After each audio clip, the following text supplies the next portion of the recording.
Alors, on est au Dafbet Amoudbet, on est à la 5e ligne.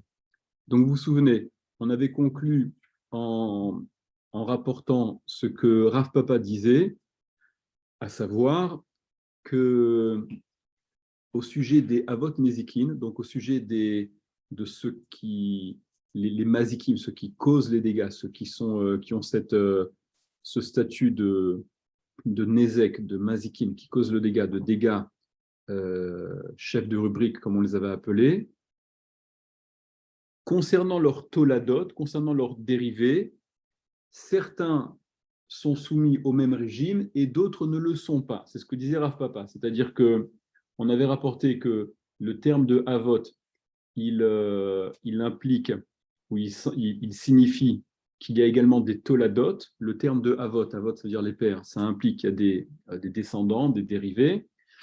C'est le cas pour Shabbat, c'est le cas pour la Toum'a. Dans Masechet Shabbat, on voit que, d'après les Chachamim en tout cas, les toladot, les dérivés, suivent exactement le même régime que les Avot. Au sujet de la Toum'a, c'est différent. Donc, on s'était posé la question, qu'en est-il au sujet des Avot Nezikin qui nous intéressent ici? Est-ce que les toladot, les dérivés, sont soumis au même régime, suivent le même régime, il s'agit des mêmes chiyuvim, des mêmes obligations, des mêmes ou pas. Et Rav Papa avait dit, donc c'était je reprends la 4e ligne en haut, Amar Rav Papa, il avait dit Rav Papa, Yesh mehen kayut sebahen, il y en a certaines d'entre elles, de ces toladot, qui sont identiques au Avot, ve yesh mehen lav kayut sebahen, et il y en a d'autres qui ne sont pas identiques, qui suivent un autre régime. Et c'est maintenant ce sur quoi l'Agmara va s'étendre, et l'Agmara va chercher à définir auquel Rav Papa fait-il référence. Quels sont les Avot Nezikim dont les Toladot, dont les dérivés suivent le même principe, le même régime, et quels sont ceux ou celui qui fait exception. Enfin voilà, de toute façon, à ce niveau-là, on ne sait pas, est-ce qu'il y en a plus qui sont pas identiques ou qui sont différents, c'est ce que l'Agmara va s'employer à définir. Ok, donc, Omerat Agmara, donc l'Agmara rapporte, Tanu Rabanan, donc il y a une braïta qui rapporte, nos maîtres ont enseigné, Gimel Avot Ne'emru Bashor, il y a 3 Avot, donc 3 chefs de rubrique de Sénézikine, qui ont été dits Bashor au sujet du shor, qui sont inclus dans le shor, dans le bœuf, dans le taureau, en l'occurrence, Hakeren, Vehashen, Veharegel. Hakeren, c'est la corne, Vehashen, c'est la dent, Veharegel, c'est la patte. Vous vous souvenez que ce sont des termes génériques qui qui incarnent une façon, une nature du Nézek, du dégât. Vous vous rappelez, je ne vais pas revenir là-dessus. Keren, il y a la kavana et azik, la corne, c'est ce qui désigne une action de l'animal où il y a une volonté de causer un dégât. Shen, la dent, c'est ce qui incarne un dégât qui est causé, mais qui est occasionné parce qu'il y a une anaa, il y a un profit. Donc la dent, c'est en général ce qui désigne le fait de manger, mais même si c'était pour se frotter, pour se faire du bien, ça aurait été aussi désigné sous forme de chaîne, dans la rubrique chaîne. Et enfin, Regel, la pâte, c'est Hezeko Matsui, c'est le dégât. Il est fréquent, il est là, il est à un pas, enfin, sans faire de jeu de mots, quoi. Il est à portée de main, à portée de patte, puisqu'il suffit de marcher pour piétiner, pour abîmer, pour casser, etc. Dans Regel, c'est quoi la différenciation? C'est qu'il ne fait pas exprès, c'est que c'est... Il n'y a pas de volonté de causer un dégât, il n'y a pas de anaa, il n'y a pas de profit. Mais c'est un dégât il suffit que l'animal se déplace pour qu'il puisse causer le dégât en piétinant, en cassant, etc. Alors, une chose, ça veut dire en fait, c'est 3 sous-avotes. Non, alors justement. Non, tu vois bien que la braïta formule Gimel Avot, 3 Avot, il s'agit de Avot qui sont explicités ici. Alors, entre parenthèses, le Rashba, il relève d'ailleurs, je vous dis, le Rashba, il relève que, vous vous rappelez, on avait déjà devancé ce qu'on va voir dans la Gemara, Et on avait dit que la lecture de la Mishnah, elle était débattue entre Rav et Shmuel, qui sont donc des Amoraïm, d'accord, ce sont des maîtres de la Gemara, et la grille de lecture n'était pas la même. Vous vous souvenez que quand la Mishnah, elle citait les 4 Avot Nezikin, et qu'elle elle commençait par le Shor, par le taureau, je vous avais dit que d'après Shmuel, et c'était l'explication à laquelle on a pris, parce que c'est celle qui est donnée par le Barthénora, par le Rambam, etc., que le Shor, ça faisait référence à Régel, à la patte. Et Mav'e, ça faisait référence à chêne. Donc, entre parenthèses, soit dit en passant, c'est ce que la Gemara dira aussi plus loin d'ailleurs, d'après Shmuel, Keren n'est pas évoqué dans la Mishnah. Parce que d'après Shmuel, avec sa grille de lecture, je reprends, je vous rappelle, les 4 Avot Nezikin, quels sont-ils? Ashor, Vea Bor, Vea Mav'e, Vea Ever. Le Shor, qui d'après Shmuel désigne la pâte, le régel. Le Bor, c'est le bord, le puits. Mav'e, c'est chêne, c'est la dent. Et Ever, c'est le feu. Donc il n'y a pas Keren là-dedans, dans cette histoire-là. Alors, la raison pour où est passé Keren? Alors, la raison pour laquelle, d'après Shmuel, Keren n'est pas évoqué, non, Régel, c'est Shor, on a dit encore une fois. Shor, c'est Régel, d'après Shmuel. Donc, la raison de l'absence de Keren dans les Arba Avot Nezikin, c'est parce que ne sont évoqués, d'après Shmuel encore une fois, que les Nezikin, que les dégâts, ou ce qui cause les dégâts, qui sont Mouad, dont chacun est Mouad Mitrilato. Il est Mouad dès le départ, c'est-à-dire il est considéré comme averti. On sait que c'est quelque chose qui est un ézec et qui doit être prévisible et qui doit être évité. Et donc, l'obligation de payer, elle est totale dès que le nézek est causé.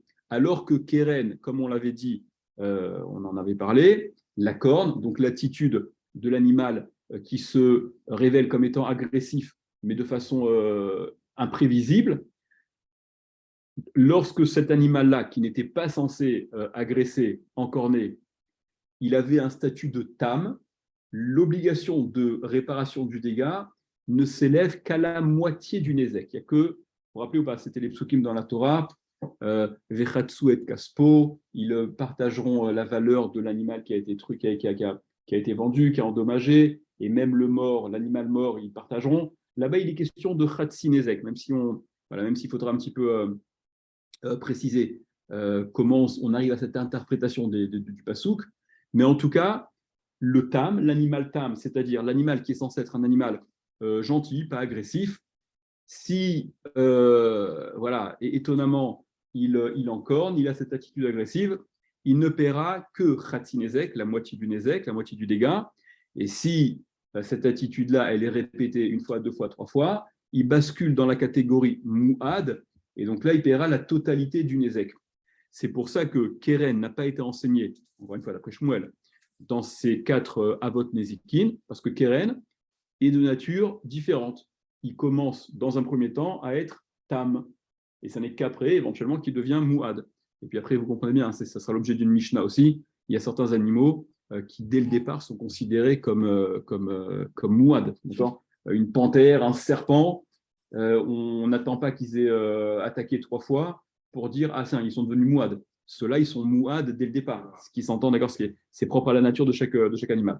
Alors, je reviens à la Gemara. Donc, la Gemara, là, il y a 3 votes qui ont été dites au sujet du Shor, Keren, Shen et Regel.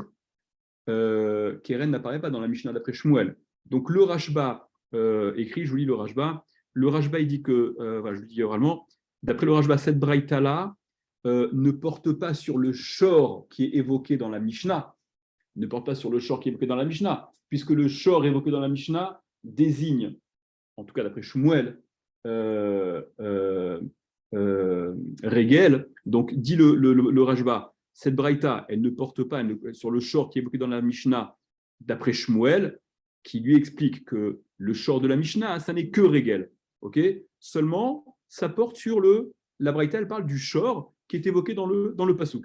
Et il y a juste une autre chose que le Rashba, il continue le Rashba il poursuit, il s'étonne que dans l'ordonnancement là, qui est rapporté Keren, Shen et Regel, il s'étonne de cet ordonnancement-là, et il dit, et là, Shani Tamea, seulement je m'étonne, Erigdim, Shen et Regel, pourquoi dans cette braïta, on a fait précéder Shen avant Regel, donc Shen c'est la dent, avant d'évoquer Regel, puisque, ou Bekatouf, dans la Torah, dans la fameuse Parashat Mishpatim que je vous ai montré, à Regel Mukdam, le Regel, il est évoqué avant Shen, avant la dent. D'où est-ce qu'on va, rappelez-vous, c'est quoi? C'est Veshilach et Beiro, le type, il envoie paître son animal, et c'est de là qu'on apprend que c'est ça Regel, ou Bi'er Bisdeacher, et il irait donc il irait manger et paître dans un champ qui lui est étranger, qui ne lui appartient pas,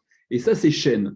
D'accord? C'est ce qui sera interprété par la Gemara comme désignant Regel et Shen. Donc tu vois que dans l'ordre du Passouk, c'est d'abord Regel et ensuite Shen, et dans la Braïta, on a inversé. On a mis Shen et après Regel. Et répond le Rashba, et c'est marrant parce que intuitivement, moi, d'un point de vue mémotechnique, enfin bon, après ça semble évident, mais le Rashba va rapporter, va justifier cet ordre-là en disant, regardez, Veulai derech dilato shenao ou shanou. Et peut-être que ça a été enseigné Keren, Shen et Regel en suivant l'ordre de l'anatomie, quoi, de la taille. D'abord Shen, Regel et ensuite la patte. Ok? Et c'est vrai que mémotechnique, c'est peut-être plus simple d'y penser comme ça. Enfin bref, voilà, c'est juste ça, c'est ce que dit le Rashba. Donc revenons à la Gemara. La Gemara demande Keren minalan. Donc Keren, enfin c'est la suite de la Braïta. Keren, la corne, minalan, d'où l'apprend-on? D'où est-ce qu'on apprend ce Av Nezek Ke Keren, la corne? D'Etanou Rabanan. Donc c'est la Gemara qui pose la question et qui rapporte une autre Braïta qui vient répondre à cette question. C'est marqué dans la Torah qui gare. Allez, je vous reprends encore le passouk, peut-être que ce soit plus parlant. Donc, c'est dans la Parashat Mishpatim, vous vous rappelez, c'est Perek Kaf Aleph. Voilà. Alors, donc c'est marqué dans la Torah, Vechi Igar, lorsqu'il encornera, enfin, qui Igar, on traduit qui Igar comme encorné, mais le terme qui Igar, encore faut-il prouver qu'il désigne un encornement. Alors, dit la Baraita, qui Igar, lorsqu'il sera Nogéar, quand il Yigar, Yigar c'est un futur. Donc, lorsqu'il accomplira cette action-là, le taureau dont on parle, que nous traduisons donc par encorné, mais encore faut-il prouver que qui Igar désigne l'encornement. Donc, c'est ce que fait la Braïta. Qui Igar, lorsqu'il sera Nogéar, En negicha et la bekeren. Il n'y a de negicha qu'avec la corne. Ce terme de negicha, qui Igar, désigne l'encornement, le coup porté par la corne. Chez Neymar, selon ce qui est dit, et donc là, la Gemara vient prouver que ce terme-là, cette étymologie-là, fait référence à un encornement, et la Gemara rapporte un passouk dans Melachim, l'histoire avec Yehoshaphat et Achav, etc., quand ils sont alliés pour la guerre, enfin bref. Et donc là-bas, il y a des Névim qui vont venir leur parler avant la guerre, et parmi eux, il va y avoir Tzidkia ben Kenaana qui rapporte le passage la chose suivante. Vaya aslo Tzidkia ben Kenaana, il lui a fait Tzidkia ben Kenaana, carné barzel, des cornes de fer, Vayomer, et il lui a dit, donc il parle à Achav, ou à Yehoshaphat, ou les deux, à Achav, je crois. Kohamar Hashem, ainsi il a dit Dieu, Be'ele tenagar et aram. Avec celle-ci, donc il lui montre les cornes, une espèce de symbolique. Il lui a fabriqué des cornes de fer, ok. Alors je ne sais pas s'il l'a coiffé de ses cornes à la gauloise, ou à la attends, plus contemporain, là, comment il s'appelle le frère de Thor, là, Loki, ou je ne sais plus trop quoi, d'accord. Enfin, quoi qu'il en soit. Avec cela, avec celle-ci, avec ses cornes, Tenagar et Aram, tu encorneras Aram, donc contre qui tu vas livrer cette guerre, Et tu vois donc que le terme Tenagar, tu vas heurter, désigne le coup porté par les cornes, puisque dans ce pasouk, il lui a fabriqué ces cornes qui symbolisent cette victoire qu'il lui promet, et il lui dit, avec ces cornes, tu vas Tenagar, tu vas donc tu vas encorner, tu vas heurter. Donc, on rapporte un pasouk de Melachim pour te montrer que le terme de Negicha désigne un encornement. Poursuit la Gemara, Veomer, enfin c'est la Braïta, Veomer, et il est également dit, on rapporte un autre pasouk, où à nouveau on voit que cette étymologie, ce verbe, cette action de Negicha désigne l'encornement. Ça c'est un pasouk que vous connaissez par cœur. Bechor Shoro Hadarlo, Bechor Shoro Hadarlo, Vekarne Rehem Karnav. Donc ça c'est les brachot là, à la fin dans Azinu. Bechor Shoro. Alors littéralement, c'est le shor, il fait référence à Yosef. Vous savez que le shor, le taureau, il fait référence à Yosef dans la symbolique, hein, dans les animaux qui désignent les shvatim, etc. Donc l'aîné de son taureau, Hadarlo, voilà, c'est un terme de beauté, de magnificence. Vekarne Rehem Karnav, et ses cornes sont les cornes du Rehem, ok, animal. Bahem, par elle, avec ses cornes. C'est quoi pour l'animal? Rehem, certains le. Alors, j'ai vu différentes explications sur Rehem, il me semble. Il me semble qu'il y en a qui. J'ai vu quelque part, il me semble avoir vu que ce serait le rhinocéros, d'après certains. Et d'après d'autres, j'avais vu aussi, c'est plus une espèce de cerf. De cerf, d'accord, un truc. Bon, enfin bref, ou un animal qu'on assimile. En tout cas, c'est encore une notion de force, de puissance. Bahem Amim Yenagar, avec elle, donc avec ses cornes, encore une fois, c'est une symbolique, hein, d'accord, c'est dans les brachot, et avec ces cornes-là, Bahem Amim Yenagar, des peuples, Yenagar, donc il battra, il vaincra, il viendra, il frappera, et tu vois que donc ce terme-là, Yenagar, il est associé à ses cornes, aux cornes. Donc le mot Negicha, ça désigne un encornement. Donc quand la Torah dit Vechigar Shor, lorsqu'un Shor, il sera Nogear, ça veut dire lorsqu'il encornera. Voilà la source de Keren dans la Torah. C'est quand même bizarre qu'il rapporte le verset, il aurait pu faire le verset. En effet, c'est la question qui suit immédiatement. Maï Veomer, c'est quoi ce Veomer? C'est quoi ce? Et il est dit, et on rapporte un pasouk, en l'occurrence le pasouk de la Torah, et c'est d'autant plus étonnant que, limite, on devrait plutôt se poser la question, pourquoi tu m'emmènes un pasouk des Nevi'im, d'accord, des Nevi'im Ktuvim, avant celui de la Torah? Alors, l'agma...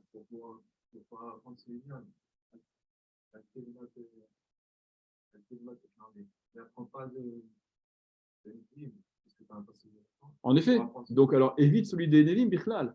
Alors on va voir, l'Agma elle va prendre cette chose à arriver. L'Agma a dit, c'est quoi ce Véomer? C'est-à-dire, quelle nécessité d'apporter un deuxième pasouk? Puisqu'on a vu déjà dans le premier pasouk que les cornes sont associées à la Negicha, que la Negicha, ça désigne un coup porté par les cornes. Alors répond l'Agma, Vechi, Tema, et si tu demandes, et si tu dis que la raison pour laquelle on a rapporté le deuxième pasouk, qui est un pasouk de la Torah, la bracha, Bechor, Shoro, Adarlo, Vikarne, Riam, Karnav, etc., on a rapporté ce deuxième pasouk-là parce que divrei Torah, mi divrei Kabbalah, loyal finan, les divrei Torah, mi divrei Kabbalah, loyal finan, on ne peut pas déduire des règles de la Torah, des divrei Kabbalah, des paroles des Nevi'im et des Ktuvim. Alors c'est intéressant parce que j'ai vu que le Shita Mekubetset il rapporte Rabbeinu Peretz, je crois, Bosot Rabbeinu Peretz, il me semble. Nous, dans notre esprit, divrei Kabbalah, c'est quoi? Ce sont les paroles qui ont été reçus, parce que les Nevi'im et les Ktuvim, c'est une Kabbalah de d'Akadosh Baruch Hu, il lui dit, c'est bon, par Moshe Rabbeinu, etc. Il y a un autre pshat qui est donné, sur Divrei Kabbalah, il dit, parce que c'est Milachon, Kovlim, Vetso Hakim, les Nevi'im, ils étaient toujours en train de crier, d'appeler le peuple à la tchouva, à faire des remontrances. Donc c'est la même racine, ça. C'est cette espèce ce mot Kabbalah peut être homonyme, quoi. Soit c'est Kabbalah comme on l'entend en général, c'est une Kabbalah, c'est une transmission, d'accord, c'est de la prophétie, etc. Soit non, ça désigne justement la teneur des propos des Névim en général, qui étaient toujours dans cette démarche, enfin souvent en tout cas, de rappeler le peuple à l'ordre, etc. En tout cas, l'Agmara dit, si tu veux justifier que le deuxième pasouk de Bechor Shoro, le pasouk de la Torah, il a été rapporté parce qu'on refuse de déduire des règles de la Torah à partir des Nevi'im et des Ktuvim, c'est pour ça que le premier pasouk, l'histoire avec Tzidkia ben Kenaana, qui a fabriqué ces fausses cornes en fer là, et qui les a présentées et avec lesquelles il a symbolisé la victoire. Alors, si tu dis on ne pouvait pas se contenter de celui-là parce qu'on ne peut pas apprendre d'un passouk des Nevi'im et Ktuvim, Vechitema, si tu dis Divrei Torah, Midivrei Kabbalah, lo Yalfinan, les propos, des choses de la Torah, on ne peut pas les apprendre des paroles de Kabbalah, Nevi'im Ktuvim, lo Yalfinan, Tashma, donc viens et écoute. C'est pour ça que Bechor Shoro Adarlo, on a rapporté le passouk de la Torah où le terme de Negicha est associé aux cornes, donc ça désigne bien le fait d'encorner. La Gemara dit Vehaim Milafu, mais on n'a pas appris ce passouk-là de Melachim, où il est question de cette mise en scène avec les cornes qui symbolisent la victoire. Ça ne nous apprend pas que la Negicha, c'est un encornement. Gilouï Milta Be'alma, ça n'est qu'un Gilouï Milta. Ça n'est qu'une, littéralement, Gilouï, dévoilement, révélation, Milta de la chose. Ça ne vient que t'apprendre, de par la façon dont c'est formulé, que ça désigne telle chose. On n'est pas en train de t'apprendre la halacha que Keren, c'est un Avnezikin. On est simplement en train de te montrer que dans la façon de parler, la Negicha, elle désigne le coup porté par les cornes, mais c'est tout, on ne t'apprend pas plus. Ça n'est qu'un Gilouï Milta. Tu n'apprends pas une nouvelle halacha de ce pasouk qui est rapporté de Melachim. Donc, ça ne vient pas me dire que le pasouk de la Torah, Bechor Shoro Adarlo, il vient pour faire face, justement, pour pallier à cette lacune-là, on ne peut pas apprendre d'un pasouk de Divrei Kabbalah, on n'apprend rien. Ça n'est qu'un Gilouï Milta. Il faut faire la différence entre un limoud, un enseignement qui est fondamental, où on apprend véritablement quelque chose. Ce qui nous intéresse en l'occurrence, c'est de déduire que Keren, c'est un Av, c'est partie des Avot Nezikim, c'est un Av Nezek. Là, c'est parce qu'on apprend. Là, c'est bien simplement révéler, c'est révélateur. Au moyen de la façon de parler, d'expression, on comprend que Negicha, ça parle d'encornement. Donc, Gilouï Milta Be'alma, ou ce n'est qu'un Gilouï Milta, des Negicha Bekeren, ou que la Negicha se fait avec le Keren, que le terme Negicha, cette action de porter un coup, est réalisée par la corne. Et là, seulement, alors donc, Adra Kusha les Dourta, donc retour à la case départ. Alors pourquoi avoir apporté un deuxième pasouk? Et là seulement, alors là, ne me demandez pas de vous expliquer la logique de ce qu'on va voir, d'accord? C'est quelque chose qui me pose beaucoup de problèmes. Et là, seulement, Maoudetema, qu'est-ce que tu aurais dit? Qui palig Rahmana ben Tam les Mouad, tu aurais dit, lorsque la Torah, elle fait la différence entre le Tam et le Mouad, lorsque la Torah, elle évoque cette différence, vous vous souvenez, je vais les relire rapidement, je voudrais que, simplement pour rafraîchir les mémoires, mais je sais que c'est encore frais dans vos têtes.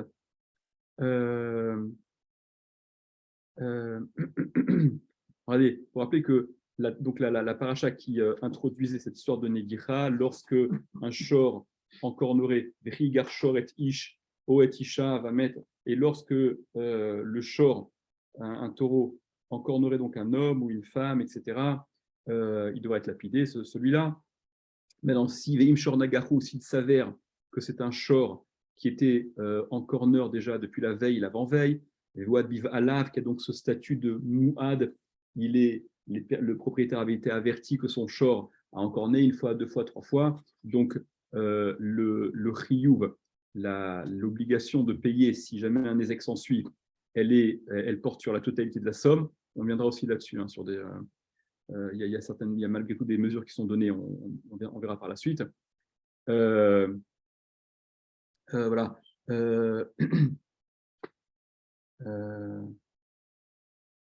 Voilà. Donc, quand il s'agit de mort, donc le shor doit être mis à mort. Voilà. Vechi yigof après. Vechi yigof shor ish et shor reu. Mais alors, quand il s'agit d'un shor, maintenant, ce passage-là, on reviendra juste après. Je vous le lis dès à présent. Donc, je saute quelques versets. Vechi yigof shor ish et shor reu. Et lorsque yigof, ça veut dire heurter, frapper.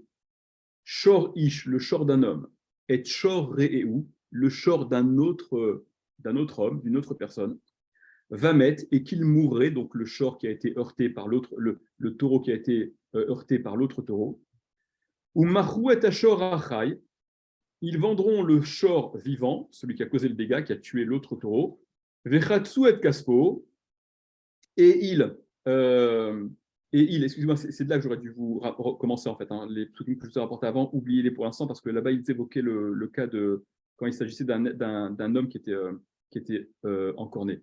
Là, il s'agit, et c'est la différence dont on va parler tout de suite, la différence de traitement selon le statut du taureau, qu'il s'agit donc d'un taureau tam ou d'un taureau mouad. C'est là que j'aurais dû commencer, excusez-moi. Donc, lorsque le taureau d'une personne heurte le taureau d'une autre personne et qu'il tue ce taureau qui a été heurté, donc que se passe-t-il?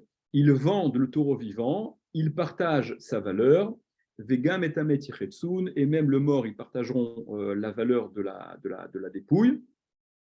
Donc là, il s'agit d'un paiement à moitié, et poursuit le passou qui vient juste après. Onoda kishor nagahu mitemol shishom, mais s'il s'avère que c'est un taureau qui était déjà en corner de la veille, d'avant-veille, donc c'est un taureau qui est mouad, voilà, et qui n'aurait pas été surveillé par son propriétaire comme il se doit, shalem yeshalem shor tachat shor, alors là, il payera la valeur du taureau de celui qui a été tué, ve'amet yelo, et il récupérera la dépouille, puisque de toute façon, il a payé la totalité de ce taureau-là, il peut récupérer la dépouille et en faire ce que bon lui semble. Donc, dans la Torah, on voit qu'il y a cette distinction qui est faite au niveau du paiement, selon le statut du taureau, que quand c'est un taureau qui n'est pas avéré comme un taureau en corner, on parlait de vechatsu et de kaspo, il s'agit de partager, on fait moite-moite. Donc, c'est ce qu'on va voir dans l'Agma, c'est khatsinezek, on ne fait que khatsinezek. Mais s'il s'agit d'un taureau qui est mouad, alors là, shalem, yeshalem, d'accord, il faut payer la totalité du shor qui a été endommagé. Donc, dit l'Agmara, si ce n'est les deux versets, qu'est-ce que j'aurais dit? Revenez dans l'Agmara. Et là, Maoudetema, mais qu'est-ce que tu aurais dit? Kipalig Rachmana bentam les mouad, quand elle fait la différence, quand il a séparé, Rahmana Kajbohu, quand la Torah fait la différence, bentam les mouad, entre le tam et le mouad, que dans le premier cas, il ne paye que Khatsinezek à moitié du Nezek, dans le second cas, il paye la totalité du Nezek, Hané Milé, c'est dans quel cas j'aurais dit que cette différence n'est à faire que lorsque bitloucha, le coup qui a été porté avec la corne, l'a été avec une corne qui était tloucha, ça veut dire coupée, arrachée, qui n'était pas encore rattachée à la tête du taureau, mais une corne dont il se serait servi, qu'il aurait mise entre ses dents, et qu'avec cette corne-là, qui est donc tloucha, qui n'est pas attachée à sa source, j'aurais dit que c'est de cela, c'est par rapport à ça que la Torah fait la différence entre. Alors d'abord, je vous explique, parce qu'il reste à mon sens incompréhensible, mais je vous explique ce que la Gemara dit. J'aurais dit que si je n'avais que le premier verset, avec l'histoire de Tzidkia ben Kenaana, d'accord, qui manifeste avec cette symbolique-là les cornes de fer.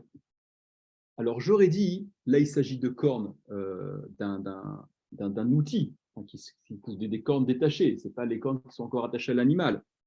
J'aurais donc interprété ça, j'aurais mis la grille, j'aurais donné l'éclairage que j'aurais donné à la distinction que fait la Torah au sujet du tam et du mouad, qu'on vient de voir, ne concerne que le cas où le coup qui est porté par les cornes est un coup porté par une corne qui est tloucha, qui n'est pas rattachée, qui a été retirée, qui a été cassée, qui a été arrachée, ce que vous voulez. Aval, mais j'aurais pensé, Bemerou Beret, une corne qui est encore attachée, donc le taureau qui encorne avec sa corne, qui est rattachée, j'aurais dit Emma Kula Mouedeti.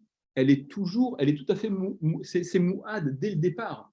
J'aurais dit rien de plus naturel que de porter un coup avec la corne, quand bien même l'animal n'était pas connu comme étant un animal agressif, mais puisqu'il a une corne, il suffit qu'il encorne pour être considéré comme mouad dès le départ et donc payer la totalité du Nézek et ne pas bénéficier de cette remise de 50% pour les 3 premières fois. Alors, ouais, tout à fait, on va voir. Entre ses dents, arraché. C'est pas du tout réel. Non, c'est pour ça que je vous dis, ne me demandez pas de vous expliquer. D'accord? Et donc c'est pour ça que Tashma vient et écoute. C'est pour ça qu'on a eu besoin du second pasouk, Bechor Shoro Adarlo, où là, dans cette image qui est donnée, dans cette bracha qui est donnée, on parle du taureau, on parle de l'aîné, le taureau avec les cornes de Réhem, etc. Et là, on parle d'un cas tout à fait normal. Et donc voilà, la Torah, quand elle associe le terme de Negicha aux cornes, elle en parle dans un contexte normal où les cornes sont posées, sont attachées à la tête de l'animal dont il est question. Et donc, la distinction qui est faite dans la Torah entre Tam et Mouad, elle est faite dans un cas de taureau normal. Alors, en plus de la difficulté de compréhension, mais on va revenir là-dessus, on va voir Rashi, en plus de la difficulté de compréhension, enfin, c'est pas de la compréhension, c'est plutôt d'acceptation de cette Hava Amina, dire que j'aurais envisagé que la corne, le coup porté par la corne dont parle la Torah, c'est le coup porté par une corne qui est tloucha, qui est arrachée, comme tu l'as dit, ce que Rashi va dire, par exemple, le taureau aurait pris la corne entre ses dents, d'accord, et qu'il lui aurait porté, dire que c'est de ça dont la Torah parle, il faut vraiment se faire un peu violence pour l'avaler, d'accord. Mais au-delà de ça, il y a une autre question qui se pose aussi, c'est que, ok, alors dans ces cas-là, si tu viens rétablir, enfin tu coupes court à cette éventualité-là qu'évoque la Gemara, et donc on amène le pasouk de la Torah, Bechor Shoro, etc. Bah finalement, j'ai plus du tout besoin du premier pasouk alors. À quoi il me sert dans le premier pasouk? J'aurais dû me contenter de ce pasouk Bechor Shoro Adarlo, où voilà, c'est révélateur, je vois que la Negicha, elle est associée aux cornes. À quoi il me sert maintenant ce premier pasouk? Alors, prenons d'abord, commençons par Rashi. Allez, alors, prenez Akeren. On est dans les petites lignes de Rashi, 2, 4, 6, 7 lignes, je crois. Septième ligne, en commençant en haut, les petites lignes de Rashi. Alors, Akeren, donc Akeren, la corne. Vous voyez au passage, vous voyez l'étymologie, comment on peut remonter jusqu'à l'hébreu par rapport à. Il y a des termes où c'est flagrant. Keren, corne, comme en anglais, corne. Ok. Akeren, donc l'ingoach, donc pour être nogeach, et c'est ce terme-là que la Gemara prouve comme étant associé, comme désignant un coup porté par la corne, encornée. Hachen, la dent, les echol, pour manger. Regel, la patte. Drissa, drissa c'est le fait de passer, d'écraser, de marcher. Lishbor et akelim, et pour casser donc des kelim, le dégât qui est conséquent à Regel. Alors, la Braïta, la Gemara de me rapporter, et d'où est-ce que je sais que la Negicha, d'où j'apprends Keren? J'apprends Keren parce que c'est marqué Ki Igar, lorsqu'il sera Nogéar, le taureau, et d'où est-ce que je sais que la Negicha, ça désigne le coup porté par la corne? On rapporte le pasouk dans Melachim, donc avec cette symbolique au travers des cornes qui sont présentées comme signifiant la victoire. Be'ele tenagar et aram bahem amim nagar, d'accord? Et enfin, c'est le deuxième pasouk. C'est bon, Rachid a collé dans son Dibur Amatri les deux psukim. Be'ele tenagach et aram, avec celle-ci, avec ses cornes de fer. Il lui dit tu encorneras Aram contre qui tu vas mener la guerre. Et la suite de Rachid, Bahem Amim Yenagar. Ça, c'est l'autre pasouk de la Torah, dans la bracha de Yosef. Alors, Alma, on en déduit que Negicha, Bekeren, que la Negicha, que ce terme-là de Negicha, il est réalisé au moyen de la corne. Donc, quand la Torah elle formule qui yigar, ça doit être traduit quand il l'encornera. Donc, Keren, tu vois que c'est fait partie des Avot Nezikin. Quoi, David? Un truc qui m'est venu comme quoi, je te demande. Si maintenant, ça m'a fait parce que quand Rachid a dit à Chen, il a dit les pour manger. Ouais. Ça veut dire que maintenant, imagine le taureau, il vient avec ses dents, il prend, il arrache tout, mais il ne mange pas. Alors justement, c'est pour ça, c'est ce que je vous disais tout à l'heure. Rachid, c'est ce qui vient, j'aurais peut-être dû le préciser, mais c'est ce que Rachid vient avec Madgish, il vient appuyer. C'est que n'est assimilé à un ézec de chêne de la dent que lorsque le nézek occasionné pour la dent, il est pour en avoir une anaa, un profit, pour manger. On verra par la suite que s'il mord, c'est keren, même bien que ce soit avec les dents, d'accord, s'il se sert de ses dents, non pas pour manger, mais pour mordre, pour infliger une morsure et faire mal, là c'est du keren, ça c'est une kavana léasique. On verra ça dans la Gemara juste après. Je reviens à Rachid. Ok. Alors, l'agma, vous vous rappelez, l'agma dit à quoi ça me sert le deuxième passouk? Et si tu me dis le deuxième passouk, parce que le premier, comme c'est divrei Kabbalah, je ne peux pas apprendre des règles de la Torah par rapport à divrei Kabbalah. Divrei Kabbalah, Rashi, Nevim ou Ktuvim, donc les Nevim et les Ktuvim. Je ne peux déduire une halacha, une halacha que à partir de la Torah, du Chumash. L'agma a dit, mais j'innove rien, j'ai rien appris de ce passouk-là. Ça n'est qu'un gilou mita, avec la différence qu'il faut faire qu'on a expliqué. Veha imilafou, c'est quoi? T'as appris quelque chose de ça? Bitmia, il faut le lire bitmia, il faut le lire avec étonnement. Halo gamrina midivre Kabbalah, nous n'apprenons pas de ces paroles de la Kabbalah, enfin des Nevim et des Ktuvim, en l'occurrence de Melachim, le passouk rapporté de Melachim. Lo chiyuv velo ptour, on n'apprend ni chiyuv ni ptour, ni condamnation, ni obligation, ni acquittement. Et là, ça n'est que Gilouï Miltaou, ça n'est qu'un Gilouï Milta, ça n'est qu'une façon de révéler que la Negira désigne un coup porté par la corne.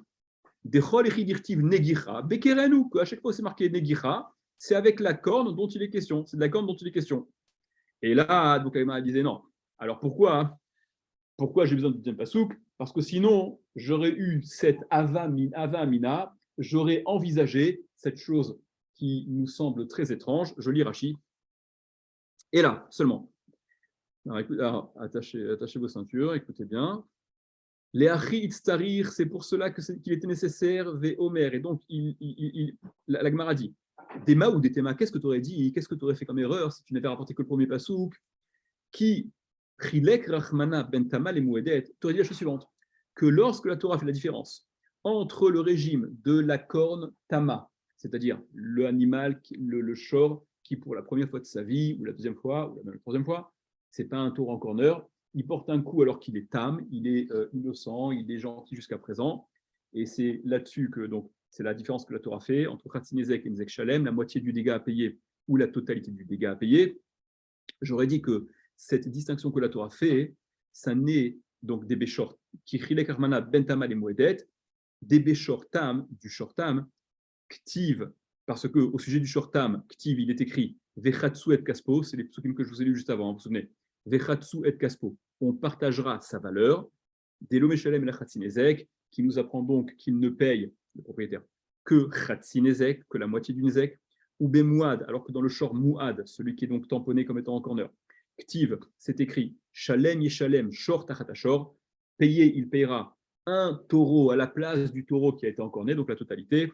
Deme Shalem Nezek Shalem, qu'il paye le Nezek dans sa totalité. Hanemile, dans quel cas, j'aurais dit que cette différence que la Torah fait, elle est d'actualité, elle ne concerne que le contexte suivant, Bekeren Tlusha, quand c'est un coup porté avec une corne Tlusha, qui est arraché, qui n'est pas encore rattaché à la tête de l'animal. Doumia décarné tzidkiya ben kenaana, à l'instar des cornes dont il est question dans ce verset-là de Melachim, où c'est des cornes qui ont été fabriquées, des cornes en fer, qui sont symboliques. Et donc j'aurais dit, ben voilà, c'est de ce cas-là, dans un contexte identique, dont parle la Torah pour faire la différence entre Tam et Mouad. Ou Kegon, comment ça se retrouve ce truc-là? Ben, par exemple, chez Achaza Bema Keren Ben Shinea, que l'animal a attrapé la corne entre ses dents, Venagra, et qu'elle a encorné, donc elle est élaborée, quoi. D'accord, c'est une vache intelligente. Dehatam, que là-bas, Vadai, Lomeshalem Tam Kulenezek, parce que dans un tel cas, il est évident que le Tam, c'est-à-dire le taureau qui pour la première fois, en tout cas les trois premiers, hein, supposant que, en corne, enfin, c'est même pas qu'il est en corne, porte un coup avec cette corne qui sera entre ses dents, c'est suffisamment étonnant, différent, pas normal, pour que on dise évidemment qu'il ne va pas payer la totalité du Nézek. Mishum de Endarka Becha, parce que ce n'est pas une façon de faire. Ça n'est pas normal. Jonathan qui demande le mouad qui aurait été provoqué, on viendra là-dessus, Jonathan, on viendra là-dessus. Un mouad qui est provoqué, il n'est pas chayav. Un short qui se défend, on verra ça. Le Roche qui parle de ça, on verra ça peut-être plus tard. Velo haya la be'alim lishmor midavarze. Et donc, dans le cas, on aurait dit, dans un tel cas où le shor il a encore né avec la corne entre ses dents, c'est suffisamment, anormal, exceptionnel, absolument pas envisageable, pour que on comprenne bien que dans ce cas-là, seule la moitié du Nézek, et c'est peut-être de ce cas-là que la Torah parle simplement, seule la moitié du Nézek est à payer, parce que les propriétaires n'ont pas à prévoir une telle attitude. C'est quelque chose de totalement imprévisible. Et j'aurais dit aval, mais, donc j'aurais dit, on est toujours dans cet aval amina, hein, ce que j'aurais dit si je n'avais pas eu les deux psukim. J'aurais dit aval, mais mechouberet, quand il s'agit d'une corne qui est mechouberet, qui est attachée, donc la situation normale, des urrehu, que c'est la norme, d'accord? C'est la norme qu'elle soit attachée, et c'est la norme, j'aurais dit, c'est la norme de finalement porter un coup avec une corne, dès qu'on a une corne. Et ma kula mouedeti, j'aurais dit, elle est toute mouedette, c'est-à-dire l'animal ne bénéficie pas de ce statut de tam les premières fois, à filou d'Irachi, à filou bitrila, même au début, ou meshalem, nezek shalem, et il paye la totalité du nezek. Tashma, donc viens et écoute, disait la Gemara, vekarnereem ktivba negicha, c'est pour ça que on a rapporté le deuxième pasouk, Taïch, on a rapporté le deuxième pasouk de la Torah, où il est question, donc, vekarnereem, on assimile dans la bracha là, les cornes du Rehem, magnifiques, etc. Au sujet des cornes du Rehem, il est également écrit, il y a également ce terme de Negicha qui nous permet donc de savoir, de comprendre que la Negicha est associée aux cornes. C'est un coup porté par la corne, un encornement.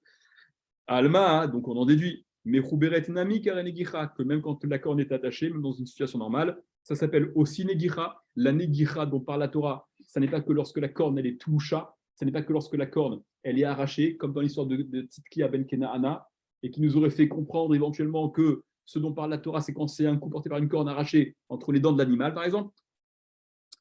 Ou Bistam Negicha, Paligrachmana, et donc la Torah, quand elle fait la différence au sujet de la Negicha entre Tam et Mouad, entre le Khatinezek et le Nezek Shalem, c'est Stam, une Negicha normale, Ben Keren Tama, les Keren Mouedet, c'est-à-dire cette différence entre Keren Tama, moitié ou totalité, c'est une Negicha classique, normale, quand la corne est attachée.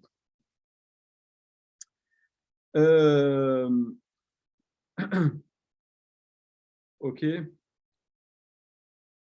Ok. Bon, alors je vous ai prévenu, hein, ne me posez pas la question.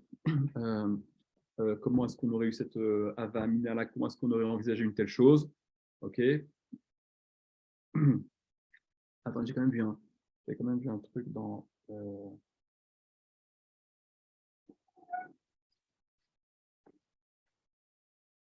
chemin. Ah ouais, il y a là aussi le Rabbeinu Peretz qui pose la question.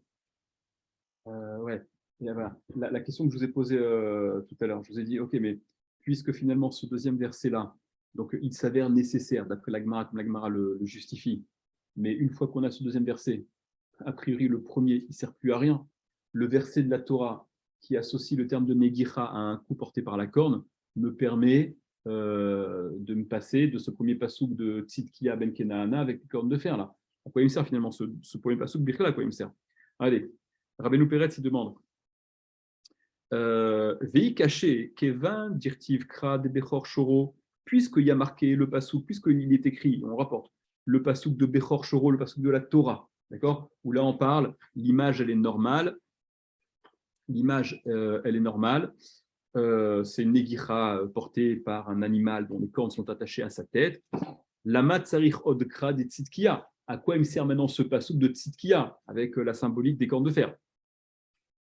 Taritz mishum de imken. Donc, il répond à la chose suivante. Il dit parce que tu aurais pensé,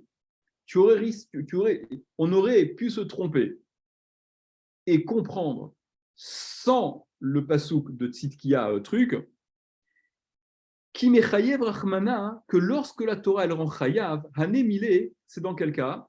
Mechuberet, que lorsque la corne elle est attachée, aval tlusha, mais j'aurais dit que dans un cas d'une corne détachée, donc dans un cas, vous imaginez le truc, hein, où un taureau il a porté un coup avec une corne, mais la corne était entre ses dents, alors là, l'omechayev klal, il n'y a pas de chiyuv bichlal, on sait complètement pas tour.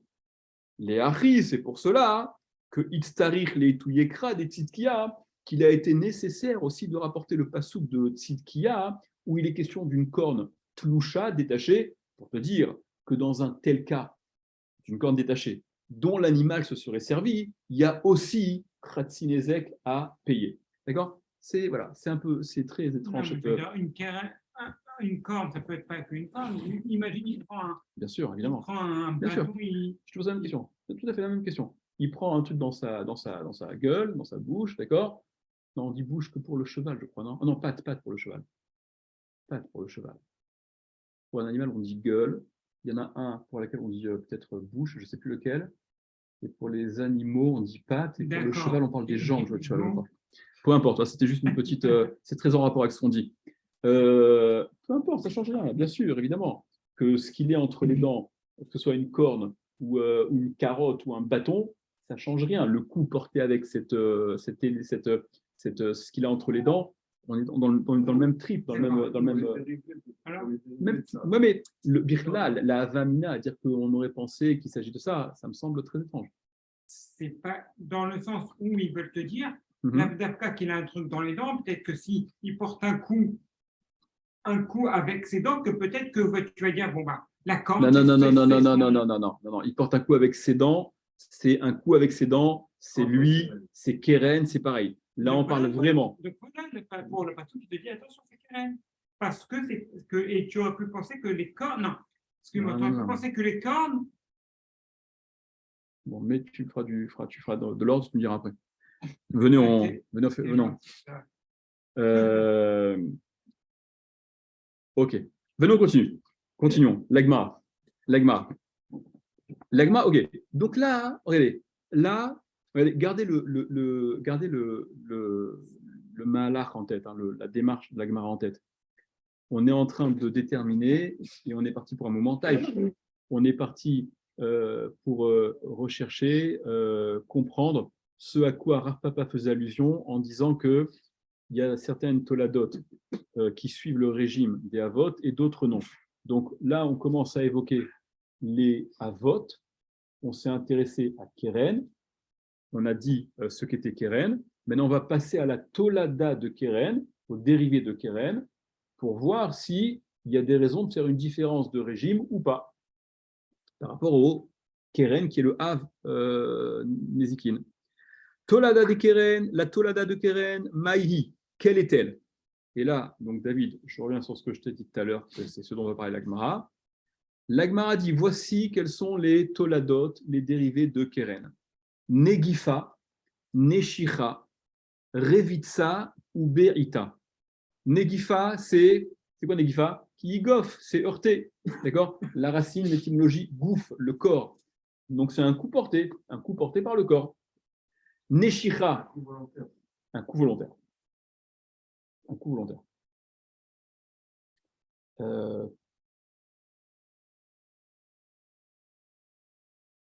Oui, c'est un coup volontaire pour que ce soit Keren, parce qu'il y a une kavana léazique. Il peut y avoir des coups involontaires aussi, hein. Mais un coup involontaire, ça sera plutôt régel. D'accord? Alors, Neshicha, c'est la morsure. Revitsa, comme Rachid dit, Revitsa, Shirata Kelim Bederech Baderech, elle a vu des Kelim sur le chemin. Ve'alcha, elle est allée, la Behema.